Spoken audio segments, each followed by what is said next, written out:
Friends, today we will talk about how to fix or how to solve the problem of language on PowerPoint. To know how to fix or how to solve the problem of language on PowerPoint, you should just go to settings. In the first, you can go to the window of apps and you can click on PowerPoint app. Then you can click on first app and you can click OK. After that, you'll enter to the window of storage.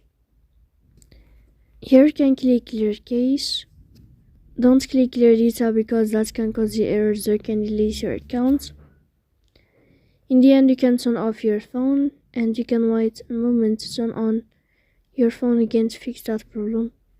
So please don't forget to support us by like and subscribe. See you next time in another video. And thank you for your attention and your watching. Bye.